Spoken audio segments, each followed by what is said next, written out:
Crazy work. We got two guests in. We got Shannell Murphy and, of course, your legendary J. Harris Investment. We back at you again with some crazy work. Let's get it. Sir. Crazy Work Podcast. This your host, Big Slim. Come on, he gonna do this too. We ain't going down the line like a Soul Train, or we just gonna. He gonna throw at me like that today. Okay, let's go. We got the amazing Shannell Murphy, aka Boo Boo, in the building. You know what I'm saying? Yes, sir. Of course, the sponsor, J. Harris. J. Harris Investment. And you, of course, you know I'm your boy AL, a legend. We back at you with this Good Friday with this crazy work. I'm talking about this real estate, this money, all that. Let's get it. Question number one. Oh, let's go. Number one. Get it. Okay. We got to break Shannell. In the beginning. In the beginning. So if you don't mind, just let the audience know a little bit about yourself. All right, great. My name's Shannell Murphy. A lot of people, I'm from Statesville, and people know me as Boo Boo, like he said. So my nickname is Boo Boo, and you'll probably hear that slip up. But I'm from Statesville. I was born and raised here. I graduated from Statesville High School. Class of 2001. Yep. Let's go. Let's go. In fact, I was actually the homecoming queen. You was. 2001 homecoming queen. So, yeah, I'm excited to be back. Thank you. Pop your shit. Let's go. Yeah. Still alumni. I ain't graduated. Still in the building. Yeah, still in the building. Y'all better invite me to the damn school reunion. Yeah, the reunion. For real, I'm going to be outside waiting on y'all. That's good though. How's it feel to be back? It feels good. I got a lot of kids now, so coming back home. What little bit of freedom you got? Yeah, coming home is different. I got to come home with like a lot of people. So, but yeah, like my family's still here. It's always good to be home, and so I'm really excited to be here. Okay. Thank you for having me. We glad to have you. Yeah, I'm excited.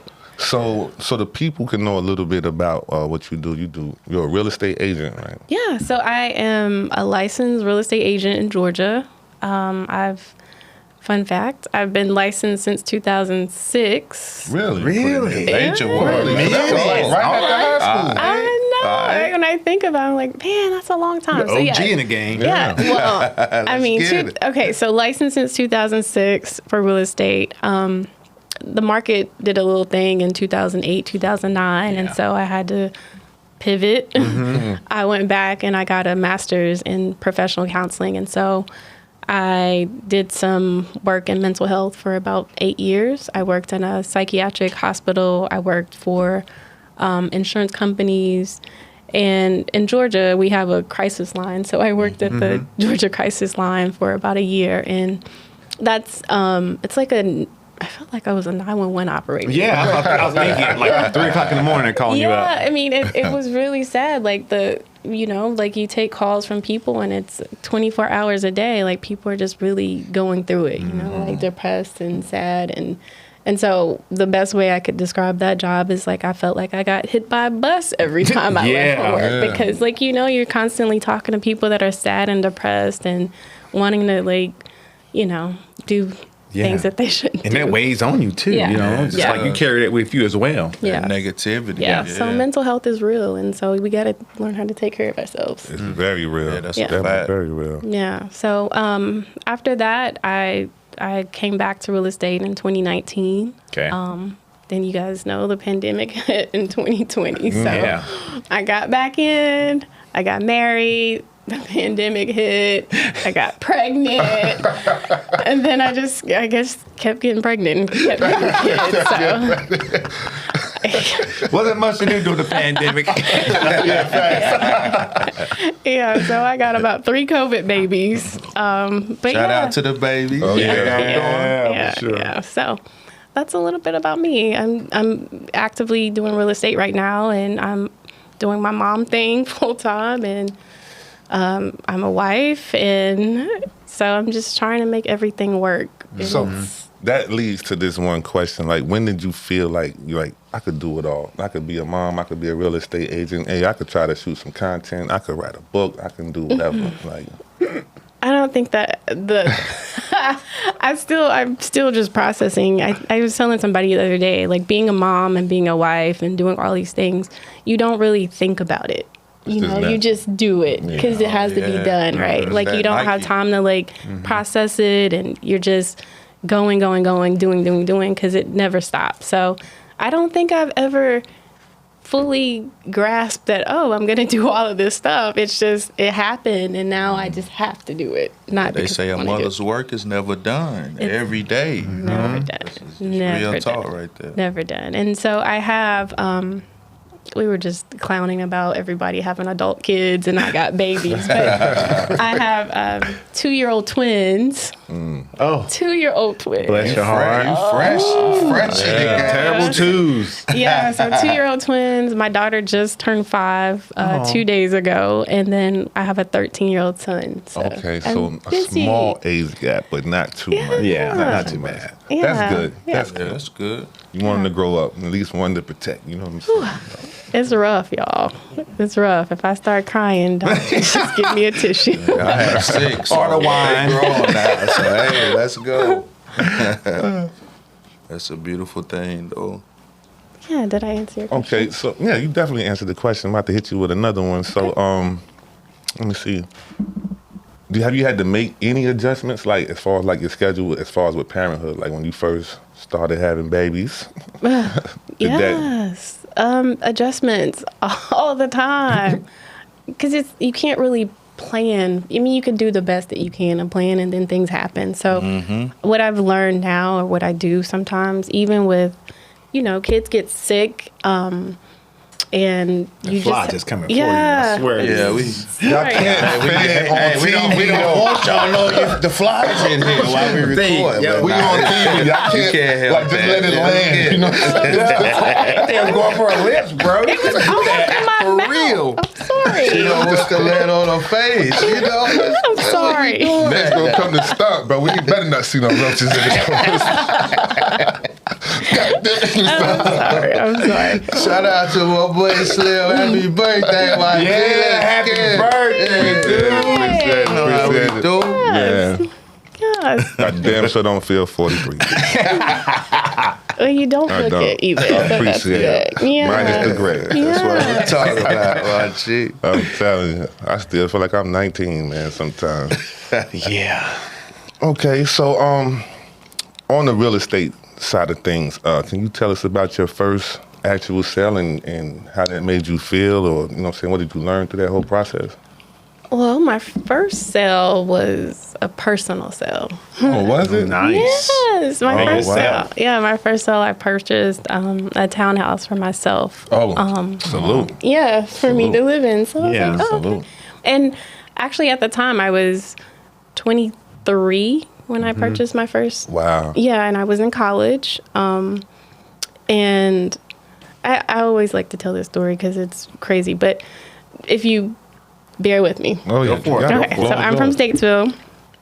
My mom is, she was 14 when she got pregnant. Okay. 14. I just said I had a son that's 13. So I was trying to process this in the shower. Like, man, like my mom was 14, my son's 13.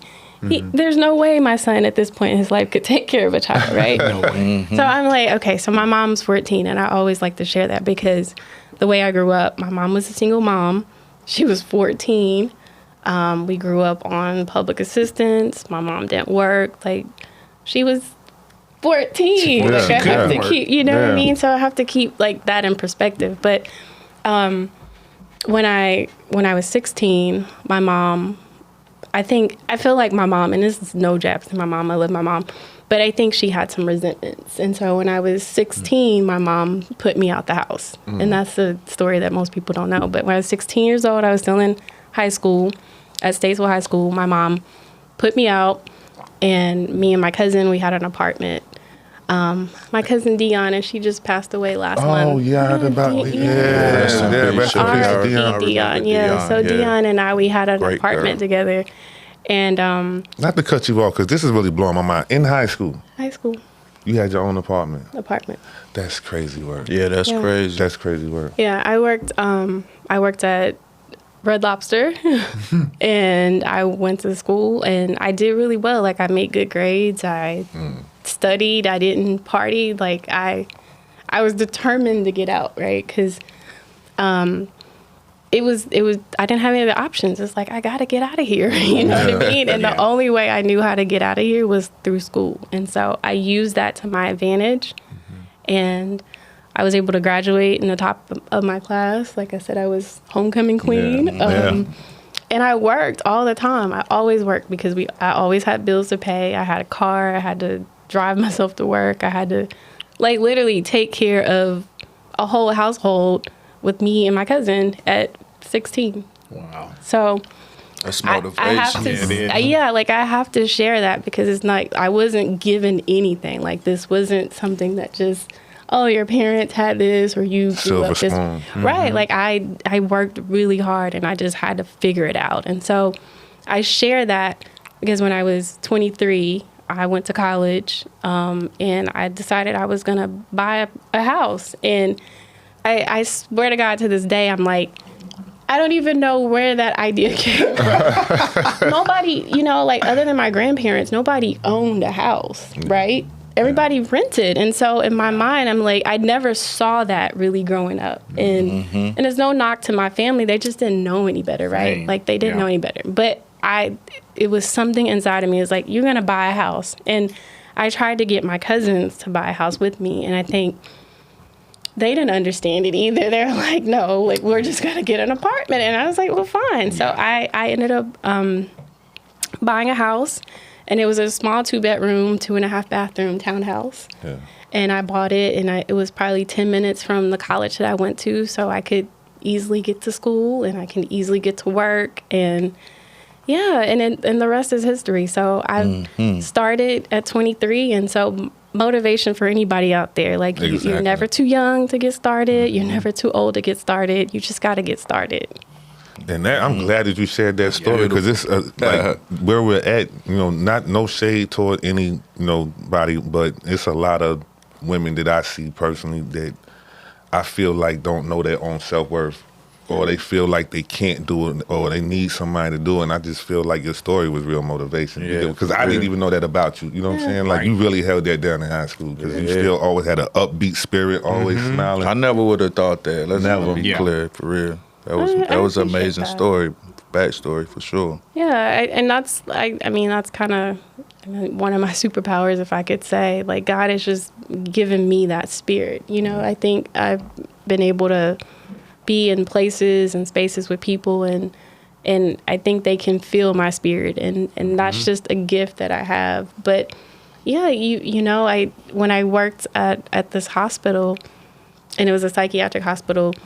And every day before I walked in there, I'm like, despite whatever's going on in my life, like I'm going to put on my smile. Yeah. I'm going to put on my good attitude because these people are in here dealing with enough. And so I just encourage everybody, put on your smile. Like you never know how you can affect somebody and impact somebody and make somebody's life better. Yeah, so simple gesture like that can change everything. And you get dressed every day. You put your smile on. You put your good attitude on with it, no matter what's going on. And so I've always tried to be that way. That is incredible. That is incredible. Thank you. So it seems like your drive pushed you towards learning the knowledge of becoming a real estate investor and all things of that nature. Like, my question to you is like, is that what solely pushed you to this where you're at now in life? Because I see you leveled up from this to that, from your motivation and your struggle of being put out, kind of put you in a great place where you're at now, I assume. Yeah, I'm not gonna say my place is great now. Well, you're doing greater than some women that I know. Yeah, like I'm still figuring it out, and I don't take it for granted because I've come a very long way. And I think now I understand. Like at the time, 23, I didn't understand what I was doing. I didn't understand the importance of real estate. I didn't understand the power of real estate. But at 42, I do understand it because it's like I've experienced now, and so. Just being like fully transparent, when I sold my okay, so this is another story I forgot. Oh, yeah. So We got time. 2006, when I bought my first townhome. 6 months later, I bought another property, like an investment property. Yeah. So I lived in one, and then 6 months later, and y'all, like, I was working at Hooters in Red Lobster. Doing major work. Like, I didn't have it. So, and this is the thing too. Like, I didn't have this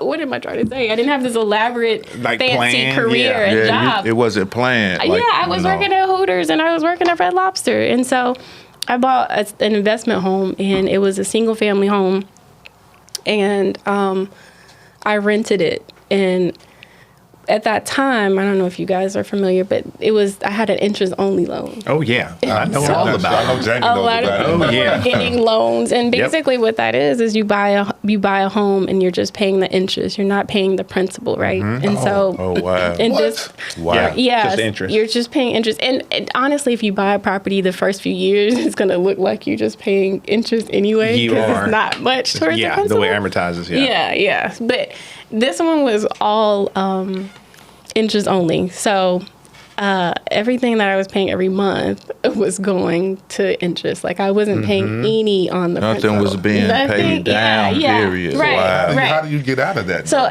at one point when the market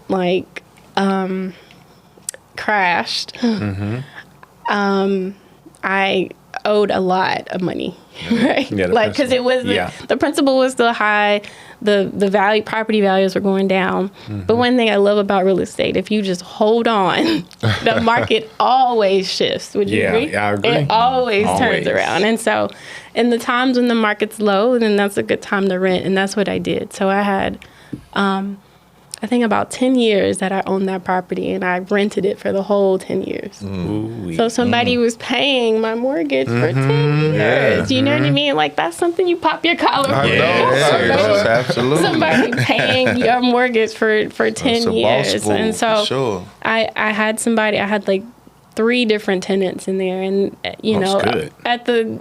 that's pretty good, because That's you don't really want good. turnover. Yeah, You don't, 10-year because when you period, turn yeah. over, you have to keep like making repairs and Yeah. renovations and stuff. And so, in 10 years, I think I had about 3 tenants. And so, what happened was the market eventually, I was able to, what is it called? The bank I had 2 loans. I had a primary and a secondary, and I think Right. the bank was able to forgive like one of the loans. They were able to reduce It's the during that time frame. yeah. I can't even So remember. reconsolidation of debt, kind of, something. They forgave one of the loans. It was one of the small ones, but they forgave it over. I think it was a hardship or something. But anyway, I ended up selling our property about 10 years later, and I made about $37,000. Nice. Right. And that's not. It doesn't sound like a whole lot of money, but if you got somebody paying your rent, your mortgage, That's all basically profit. every month, that's all profit. So in the other spot, you get the write off on your taxes too. Yes. You depreciation Yep. on your taxes, so it lowers your taxable income. Yep. Listen to Jamie. It's a hell of a win. Yeah. So Jay Harris, so how do you finance your real estate investments? Oh, yeah. And what advice do you have for people that's trying to get started? Well, in for the me, industry? where I'm at right now, I use what's called hard money lenders. Okay. Hard money lenders are lenders who lend on hard assets. They don't go busting your kneecaps, nothing like that. So don't get that idea. But so the house is the collateral for the property. But when I first got started, I used conventional loans. Okay. Yeah, Explain that to the people. Conventional loans is a 30-year mortgage. You got to meet certain criteria. Sometimes you got to put 10% down, 15% down, even 20% down, depending on where you at in your investment journey. But I had to do that because at the time, I didn't know about hard money loans, and I had to build my credit up, and I didn't really have that much cash, so I was going that route because it didn't require that much cash from me. But then over time, I just kept doing it, recycling it, and just kept moving on. And then I found out about hard money lender, and then I got more advanced with my strategy, and so and now I'm at the point to where I can buy a house without any money down. All I gotta do is pay my closing costs. Yeah. So Awesome. there's some stuff out there, but you gotta start. Like Boo Boo said, you gotta start. If you don't start, you will never try. You'll never get there. Exactly. What do you do when, like, what is it? How do you identify and analyze the properties that you want to kind of invest in? Yeah. So the great question. biggest three things for me is purchase price, Okay. my rehab costs, and my ARV, which is my after repair value. All right. Yeah, I like to have the loan to value no more than like 75% after I'm done refinance it, put everything into it. So at the end, when you hit those three, you remodel it, you refinance and take all your cash out. It's called the Bird method. I've heard of that before. Yeah, and so that's what my method I do now. Okay. But hey, sometimes I've gotten burned too when my appraisals didn't come in. What I thought what should have been. I left like $30,000 in the house. Oh wow! That's when I put the payment on interest only. Okay. Interest so only. It's the strategy. It's definitely strategy. Yeah. So strategy there. So interest only. So that means I have a lower monthly payment. And then once the market shifts, interest rates go down, I'm refinancing it. Oh yeah. So that's something I'm gonna keep in mind. Yeah. For sure. Yeah. So it's something to do. That's awesome. So, not to cut you off, bro. I got a question for both of y'all, Jamie and Shannell. What do both of y'all see the market at right now? That's a good question. Go ahead, Shannell. Oh gosh. Well, I think in Atlanta, I don't know if the market's much different here, but I know in Atlanta they're saying it's a buyer's market right now because there's more sellers in the market than buyers. So there's a lot of people selling, and rightfully so, because the economy is messed up. Like, people are losing their jobs, right? And so people are trying to sell because they have so much equity in their houses, right? Yeah. And so if they sell, then they can take that money out and use it for something else. So it's a tough market still, though. Like, prices are high. Property taxes are just out the roof. Like, the homeowners insurance is really high right now. And so it is a lot of things going on. And obviously our administration, and we don't know all the uncertainties, what's going on in the world. But I think people are scared. People are scared. I think so. I do too. It's kind of like, with the market, it's all coming political with all the views that's going on and the prices up and down with the tariffs, and that all of that is creating. I don't know as far as I want that information. How do y'all feel about that part of what's going on right now? How it's affecting the real estate market? I know he asked you that same question, but that's how I wanted to ask it to you guys. Yeah. I know for me, like she's an investor as well. But I'm in a different market. Well, kind of. I'm in Fresno, but I mostly focus here in Statesville, North Carolina. And before you continue, Jamie, when you're in different areas, are real estate laws different? Oh, yeah. Okay, all right. Continue. A lot of principles are the same, but certain county and, state laws are different. Okay. The way you go about things. But I think there's lots of opportunities out there. I think there's plenty of deals for investors. Okay. You just got to find the deals, and that's always a hard part for us investors. Cold calling, door knocking. It's like any business. You got to build your pipeline. Who's your customers? My demographic are people who probably own their house about 7 to 10 years. They want to sell. Things are changing. They're older. They want to move closer to their kids. So I try to target those individuals. And honestly, I think it's a good time. Cash is king, though. I got to tell you that. Oh, yeah. If you got cash or got the ability to get cash, get it. You can. You got a deal. I see a lot of people downsizing, people that's had major, big properties, they're downsizing the smaller homes now and selling their bigger homes. I guess because of the fear of what she was speaking on. Yeah, right, the price of eggs, man. Crazy. Everything, But also, it's convenience too. It depends on what stage they're in their life too. Some of the houses got stairs. Yeah, they don't want to take stairs anymore. They're getting old. They just won't fall away. You know what I mean? Yeah. So people want to downsize a 1-bedroom apartment. And listen, ain't nobody want to clean no 5-bedroom house. Yeah. Oh yeah, I don't. Trust me. Yeah, it sounds good, but I don't want to clean no 5-bedroom house. Especially if you got hardwood floors. Yeah. And a lot of people, I think too, their kids are out the house, right? And so they want to, they're empty nesters now, and they want to downsize, and they want to travel, and they want to do other stuff with their money, and they don't need that space anymore. So, but I will say, I think it's a great time for buyers still, because sellers are so eager to sell. I think it's a great opportunity for buyers. Like, appraisals are going down, like you said. Yeah, they are. I had one that just came in $15,000 low, and I'm like, yeah. So I think, real estate property values are going down. Sellers are more willing to give and give and give to get their houses sold. So if you're thinking about buying, I know the rates are high. I know the distractions and all the noise in the media is trying to make it really hard for you to make that decision. But if you are in a position to buy, I would say buy 1,000%. Okay, that's great advice. Yeah. With the buy, my bad, bro, but with the buying thing, I know there's motivation. I know that's something that not really everybody can get into, but it's a good thing if you do get into. But the responsibility of it, I think people are jumping in head first without knowing what to expect. Like, if you buy a property, you got to take full responsibility. If something happens, you got to get it fixed. They might not know about the closing costs, et cetera, et cetera. So can both of y'all kind of explain to the audience what to expect when purchasing a house? So I'll chime in before Shannell does. I'm sure there's some good lenders out there, and we'll probably have some links to them a little later, but you need to get pre-qualified.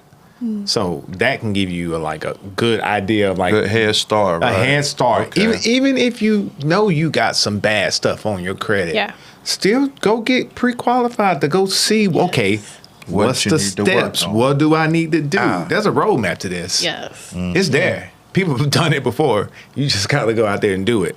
So take a risk. Take opportunity, to feel embarrassed a little bit. It ain't that bad.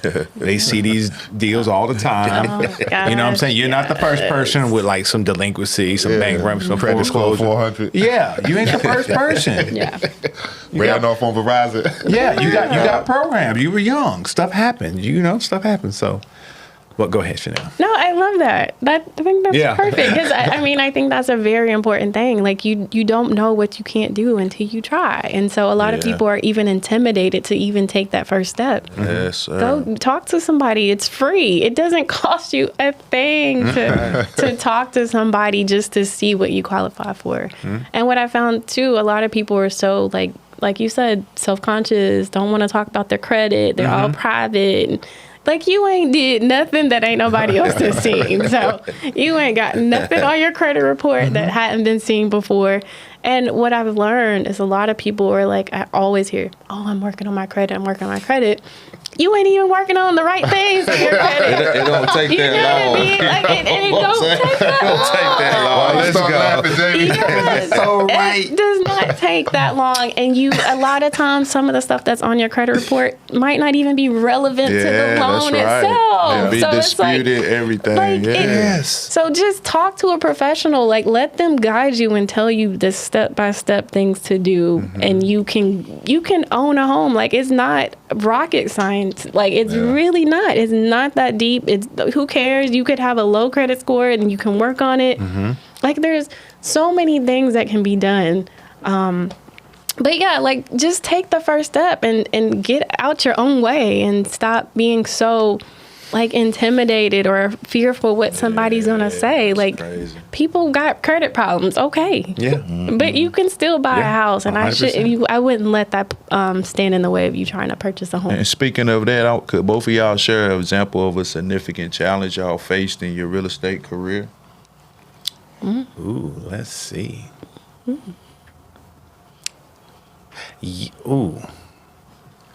I think. No, because the people want to know the challenges as well. Especially in investors, something stuff's going to happen. Yeah. That's why I say cash is king. I have a duplex that there was family members living in it. Long story short, they end up destroying the place. Not my family members, but just that they were family per se. Yeah. So not mine. And so they ended up destroying this place. So it cost me $50,000 just to fix that bad boy up. Wow. Yeah. Wow. Yeah. How does somebody do $50,000 in damages? G's. I had to redo drywall. I had to redo the flooring. Had to redo some plumbing. Yeah, it adds up. It was two sides. So, yeah. So how do you counter that now? Like when you forward? I had some cash, or I had the ability to get some cash. So I used that to fix that up. And one of the big things about real estate investing, you don't make your money on the sale. You make your money on the buy. You make your money on the buy. Okay. So what's happening now? A lot of investors, they're paying too much money for the house. They're paying the house is worth $60,000, but they're paying $120, $150 for it. And the market is going down. Shannell said it too. Appraisals are going down. Yeah. So the value you thought you had in that house, you don't have it. So you're upside down. And then you're going to try to put some more cash into it. You're going to probably put some flooring, some windows, maybe need a new HVAC. And you're all in for $200,000. Probably that house ain't worth but $130. So you basically 70,000 in the hole. Yeah. So you're 70,000 in the hole. Now it's not a doomsday. I mean, hey, you still might have 70 in the hole or 50 in the hole, but you just paid $50,000 for a house. Yeah. Okay. When you look at it, when you think about it, you just paid $50 for a house. Yeah, and if you're getting good income, you can still make some profit on there. But it just slows down your cash conversion cycle because, one, you got that $50,000 stuck in this property and you're supposed to use that money to go buy something else. Gotcha. Yeah. So it doesn't stop you, it just slows you down. So. But I see obtaining all of the multiple 5, 10, 11 properties keeps you in a good cycle. Yeah, it does. It does. And you know, you got to stay in mind with your strategy. You know, how much, for me, my mentor was like, hey, how much money do you need from your paid off properties to survive? Like your monthly expense. Good question. You know what I'm saying? Like everybody wants to buy. But what's your end goal? What's your game? Yeah. For me, I only need 7 paid off properties. 7? 7. I only need 7. And so I'm in the process of now. Well, I'm investing. It's more flipping houses. So I'm selling 1, 2. I got 2 I'm selling, should be on the market next week. And then I'm working on another flip here in Statesville. So I'm taking that cash to build cash and pay off debt. You done came here and opened the market up. I know. Really? I wish. I think you have. Yeah, I mean, but what you're doing, like, it's also kind of like, you know, a form of like regentrification a little bit, like cleaning up the neighborhood. Yeah, you know you really what I'm are, saying? man. Yeah. It's really good. They speak highly of you in the communities, bro. They really Appreciate do, it. bro. Put that fence up. You know what I'm saying? All you Yeah, Keystone do that. drinkers, Yeah. Paul Mall smokers, find a house. To go to. That's crazy. That's really dope. That's dope. Like, cause I've never flipped. So flipping is not. I'm not that. So this is my first time flipping, and I'm learning so much. You know, I'm learning that I need more crews. I gotta like develop. You know, some people who can move with speed. I'm learning that I need to buy all my material up front. So on my next flip, I know all the material I'm gonna use, like from like door hinges to showers to like bathroom racks. I know the scheme I'm going with. I already got on Amazon. I'm just going to buy it. I'm already Get you ahead of some the game. fast workers. Yeah. Before ICE get them. Yeah. Oh no. Oh no. Yeah, man. They destroying our Latinos, man. They killing our Latino Yeah, they are. They really are. I hate that for them, man. It's true. It is because they are the hardest, best workers. Like good seriously, people. Very good people. Very cold. They see you. Hey, amigo, come here, cerveza. Hey, you know what I'm saying? Like, I love them, man. Paquito Español, they call me Flaco. I want to answer a question about the hardest thing because I thought about it. So I owned so after I sold the first property, well, the single family that I had, I bought a multifamily because you were talking about Oh, nice. So I had a quadruplex. I had 4 apartments. And that's it all in 4. one, right? Yeah. So Jamie had the 2, and then I have 4. Yeah. So 4 apartments. And I bought it in 2016, which is crazy. Like thinking about it, I paid $268,000. You can't even buy a single family house for $268,000. And the cash flow on that. Yeah, so I $268,000 in 2016, and so when I bought it, because I had an FHA loan, I had to live in one of the units. Okay, and it's okay. That's a hack, right? So if you're looking to buy a house, if you want to do multifamilies, that's more income, right? You can live in one side and then you can rent out the other side. So that's a really cool hack that a lot of people are doing. And I think in our market in Atlanta, everybody's trying to buy multifamily. So it's really hard. But if in a market like Statesville, when people, I don't know what the market is like here, but maybe if you can snag a multifamily and live in one side and have somebody rent the other side, and it helps you pay it. But one of the things that I experienced in my experience with it, you get people that don't always want to pay, right? So Jamie talked about Jamie talked about the destruction that happens, but there's evictions and stuff that happens because people don't want to pay. Money. Yeah, and that's a whole process. Like you can't just go and put somebody out because you feel like it, right? Because there's laws and stuff in place to protect usually the tenants. Yep, the tenants. Yeah. They have a lot of, we got squatters and all kinds of stuff, and that's a whole nother conversation. But just things like that, the repair costs and putting the time that you have to spend, the energy, the frustration that you spend trying to put somebody out of your place because they don't want to pay. You know what I mean? And so that's another difficult thing that you have to navigate. But one cool thing about that property, I owned it for 6 years, and for 6 years I had tenants that lived there. And it was an older building. It was built in 1982, the year I was born. So it was older. And it had a lot of plumbing issues. Oh, and so, copper, pipes, lead pipes. I always had plumbing issues. And so in 2022, literally the 1 week before I had the twins, I decided to sell it. What? 1 week. Yeah. 7 days. No exaggeration. Get rid of it. I was like, I cannot take this headache of managing because I was managing. I was doing all the management and I was trying to collect rent, and I was dealing with plumbing issues, and I was dealing with people that didn't pay the rent, and we were in a pandemic and people didn't have money.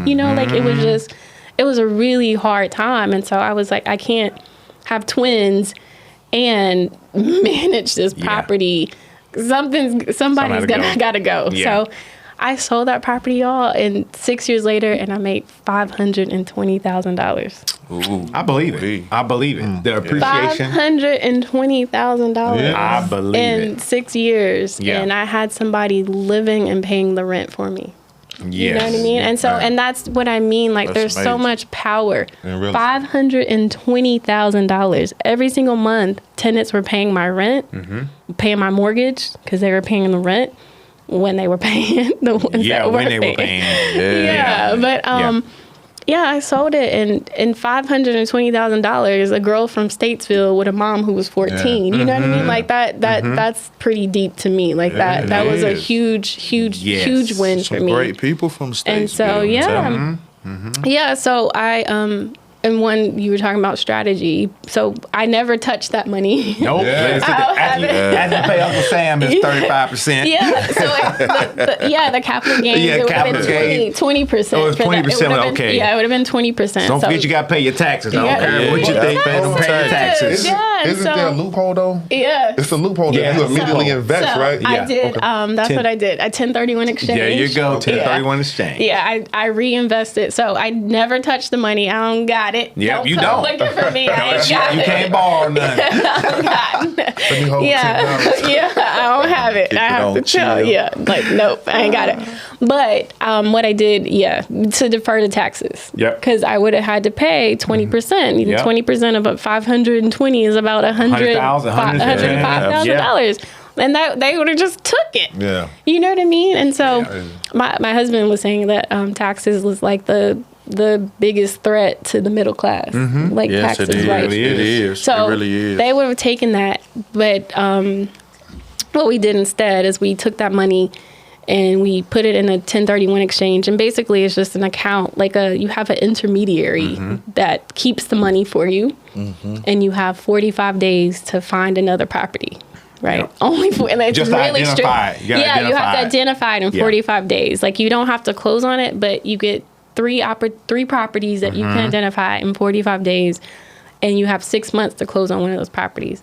And 45 days doesn't seem like a little bit of time, but at that time I had already had twins. Yeah, that's a lot. So my husband and I were like scrambling. The timing was just horrible. Like we had 45 days, I found a property. We had 2 new babies and a 2-year-old. And so we're like trying to figure out what to do with it. And so we're thinking about, okay, like how can we find something that we can actually use ourselves to enjoy? Yeah, okay. And so that's how that birthed the whole idea of our Airbnb. So we have a mountain house, and we live in Atlanta, and so the closest beach is probably like 5 hours away. And we're like, oh, we can't really travel with kids 5 hours. Tough. And so, you know, the lakes, we looked at a couple lakes. Lake Lanier has a stigma that people probably talk about now, but we decided to get a house in the mountains. It's beautiful. Right? And so we have a house in the mountains. Hopefully I can share it with you guys somehow. Yeah. Chris, I'll make Chris share it. But it's called Majestic Manor. It's in Blue Ridge, Georgia. And it's, that was the birth of that came from this quadruplex that I had. And so this, again, is just like the power of real estate and just starting. Blue Ridge is nice, for real. Yeah, It is. it's beautiful. It's very nice. So you said Majestic Manor? Yeah, Majestic Manor. Okay, Majestic Manor. You got to say that soft, dark, beautiful. You know what I'm saying? Yes. I can't. But I don't know if y'all picked up on it. What she said was she traded one asset for another asset that was a better asset that's producing more cash. So she made that money work for her. Didn't leave it sitting there in the bank account because you don't earn no interest on it, really. Yeah. So and she used that momentum from that. So that's how it's monopoly. Yeah. It's pretty much what it is. You did. Yeah. So in the time that you had, I guess, it was I need to make a quick move. Yeah. You know? Yeah. And it was what, 6 years? You own that property 6 years, 7 years at fourplex? Yeah, 6 years. Delayed gratification, people. Yeah, like you don't get it. Ain't gonna come. Yeah, you gotta be it ain't patient. gonna come. You gotta be patient. You gotta be patient. And it's all about timing. Yeah. You know? And like I said, with real estate, like you can never lose. Like you might have to wait it out. You may have to wait a little bit longer. But you just hold it, and it will appreciate, and you will make money. You make money in your sleep, and you make money, more money than you can make working. Like I've never made $520,000. You know what I mean? And this is, again, I'm telling y'all, like I had no idea of what I was doing. This particular property, my husband, thankfully, like he is a real estate investor and he knows real estate, and he's a mortgage broker. So he grew up with it. His family, they invest. And so it's different. Like he saw it growing up. He had somebody to see that was actually doing it, you know? Yeah. I was just winging it. You know, I was just like, oh, I think this is the right thing to do. Right. And it ended up being like the best thing. It's like changed my life. And so changed your life and the kids, everybody's life. Yes. And so now we got this house in the mountains, and we appraised it, and it's appraised for like 1.7 million. So you know, it's like I'm right just telling y'all, like you just start. Yeah, y'all listen. Start, and it's not all good. I don't want to like be fake and say like, oh, the Airbnb guest.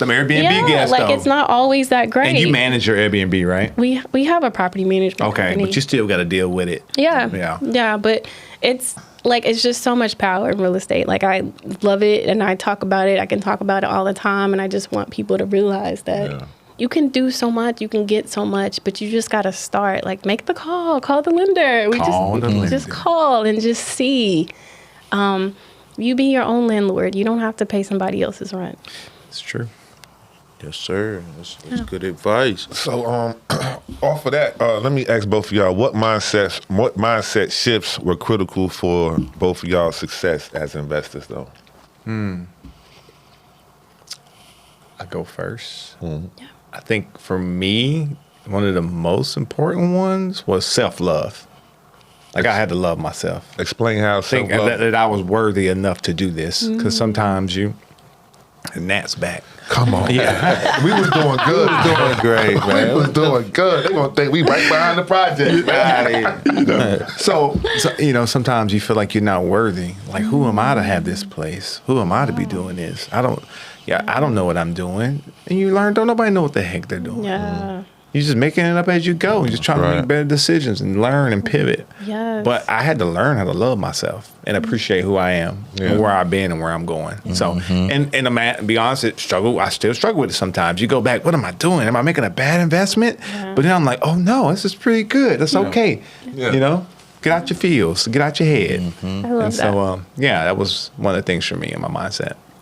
Yeah, that's some good advice for some future real estate investors coming up, because you be so in your head you just really be deterring yourself like, oh, this is not gonna work, because I think you're scared of the money that you feel like you don't already have or something like that. You know what I'm saying? I feel like success can be scary sometimes. Especially if it happens too fast, or it's unexpected. It can be scary to the wrong person. The next level, the next level of your success that you already had might be scary. Like, am I prepared for this? The amount of money that you might receive, the amount of exposure that you have. You know what I'm saying? So. It's a little struggle. I think both ways, definitely. Yeah. I would just add to that. I love that. I think that's great, because I feel like the same way. Like, man, like, this is a lot. Yeah, and it's just me. You know what I mean? Like, how I'm thankful. I'm so thankful, and I want to continue to get better and better and better. But I think I see a lot of people that, like, they don't have a good relationship with money, and that's a thing that, like, really, like, God, like, y'all, like, sometimes you have to have a temporary sacrifice for a long-term benefit and gain, 100%. Right? And so I see people just being just so wasteful and, like, buying stuff that just don't matter. Like, no knock, I'm not knocking anybody that want to buy shoes and buy cars, but those things don't really appreciate. You can't, you can't do anything with it. And that's so I just want to encourage people to have a good, healthy relationship with money, and teach your kids to have a good, healthy relationship with money, right? Because, times are changing, and we got to use our resources the best way we can, right? And so out here, like, just spending stuff and buying stuff. Every time you get money, you spending it. You're not saving it. You're not investing it. And so I just want to encourage the people that are listening, like, just work on having a better relationship with money, being more responsible. And one thing I always say, my mom, she was 14, and she couldn't teach me a whole lot. But one of the things that I saw her do every single month, and I found myself, I'm like, oh, shoot, like, I do that too. But every single month, the beginning of the month, my mom used to sit down and pay all of our bills. Yeah. She paid our bills first, right? Like, and that's a big thing. Like, I'm 42 years old. I have a notepad. I go and before I go shopping, before I go on vacation, before I do anything, I'm paying all my bills, because that's important, right? Yeah, definitely. Having a good credit score, like, that's half the like, that's better than cash. You don't even have to have the money if you got good credit. And so I just want to encourage y'all, like, if you might not have the money, but pay your bills on time. And if you can't afford it, don't get it. Right? Don't get it if you can't afford it. That's good advice. And so using your money and having a good relationship with money is a huge thing that we can all do better at. And so I see that a lot. And I see that a lot in my family. And I try to advocate and talk to them about it. But yeah, just having a good relationship with money is important. Yeah. Put them Dior bags down. Yes, these handbags don't do nothing. You got $40 in the Dior bag. Doing nothing. So yes, that's a big thing. Benz gas tank on E. Right. Yeah. Yeah, so you can't even pay for the maintenance. Yeah, I'm telling you, that maintenance is serious. Listen, I'm telling you. Yes. So, but yeah. Well, we got to shout out J. Harris Investments. It's just so weird when you're standing right here, bro. Appreciate it. This episode is brought to you by J. Harris Investments, safe, secure, and affordable housing, bringing back the community one house at a time. There we go. Now, I wanted to actually ask Shannell about the book that you wrote. Oh. Okay, let's get into that. Yeah. Hey, you did? You wrote a book? 2. Oh, shoot. Let's go. Okay, no. It's not. So I wrote, my cousins and we wrote 2 children's books. I told you guys I have a professional counseling degree. Yeah. And so one of my cousins, she's like my best friend. Her son got diagnosed with ADHD. And that's a pretty common thing. Yep. And so he was having some issues and struggles at school. And they were just having a hard time navigating that situation. And so she wanted to write a book, but she's not a writer. Yeah. I'm not really a writer either, but I made it happen. And so we actually wrote and self-published 2 children's books. They're available on Amazon. I think the first one was published in 2019. It's called Jackson Star's Amazing Adventures. Oh. One is Jackson Goes to the Doctor, and then the other one is Jackson Takes the Pill. So he ended up having to take some medications to help. And that's a hard topic for a lot of parents because it's like, oh, do we take the medicine? Do we not take the medicine? Do they have to be on the medicine long term? Yeah. You know, it's a lot of things surrounding medicine. And you know, like she got her options and they decided to try it. It didn't have to be a lifelong thing. And he tried it. And it helped him for a few years. And then I don't think he does it anymore because he doesn't need it. So, but yeah, it was a book about ADHD. It was a black boy, 9 years old, got diagnosed, and just like how the family and stuff had to navigate that situation. Counselor, real estate agent, real estate investor, mother, author, content creator. Oh, God. I'm going to have to give you an award. Thank you. How do you stay grounded, though? You got to have some type of mantra, mechanism, some type of yoga position. It has to be something that you do. Namaste, Pinot Grigio. That's a good thing, like a good question, because I don't... I literally, my sister was just saying today, like, how do you do all of this stuff? And I don't know how I do it. I just keep going. Go. You know, like I literally just go because it has to be done. So I don't even think about it. And I don't know if I've stopped to even think about all the things that you just said until you just said it. Yeah, I'm like, okay, all right. Hype you up. Yeah, okay. Yeah, but I'm just doing the best that I can, and I have a lot of people to help me. I have a support system because it really does take a village. Yes, it's important. And what I've learned, I think with my son, when my first son, he's 13 now, I used to try to do everything on my own. I felt like I had to be a super mom, right? Like I have to do everything and I can't ask for help. But fast forward 13 years later, I ask for help all the time. You know, like, can y'all keep my kids? I need a break. Can you babysit? I can't.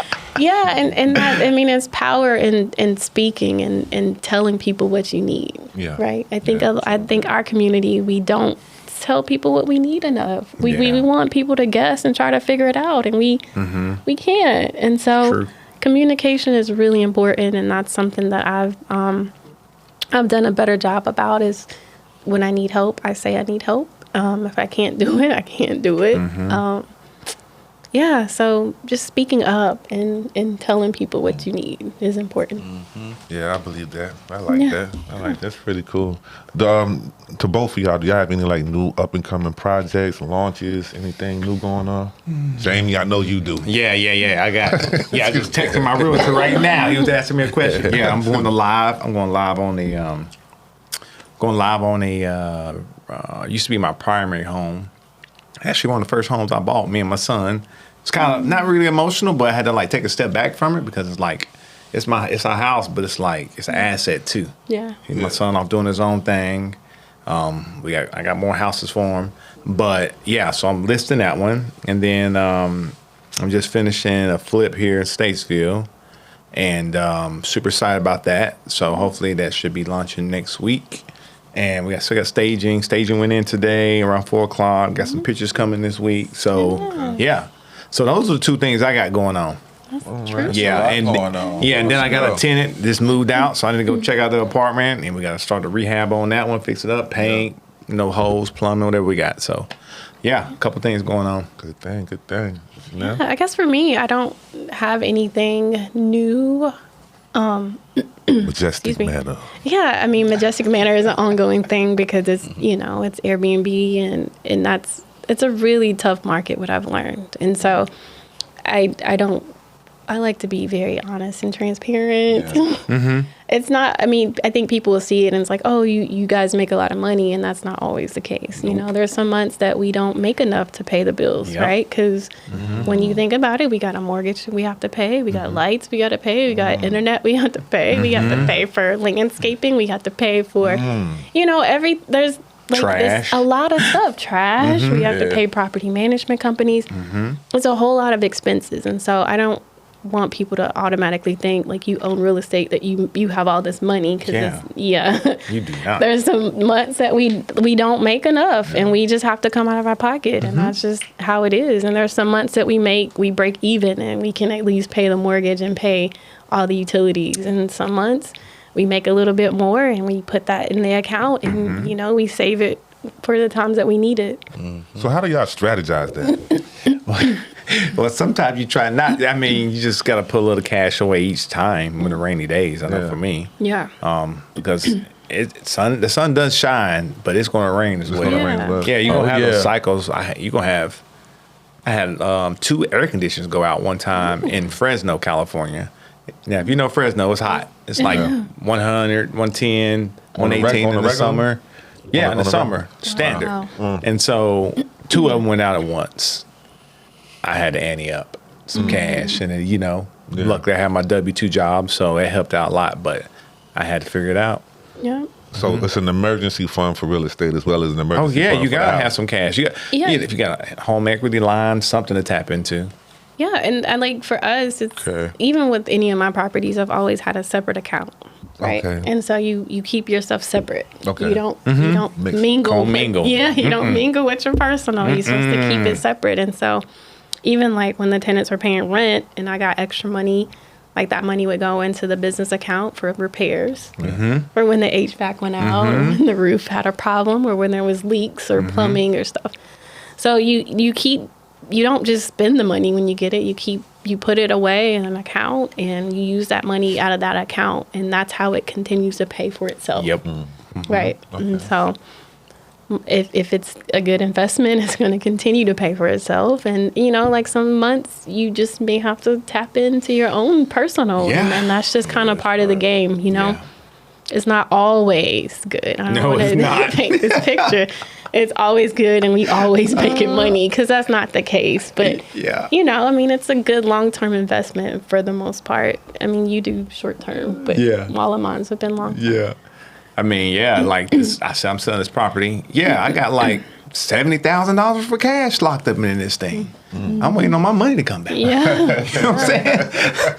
It's locked up right there. I can't do anything right now, you know? So it takes some time. Cash conversion cycle. So it just takes a little time.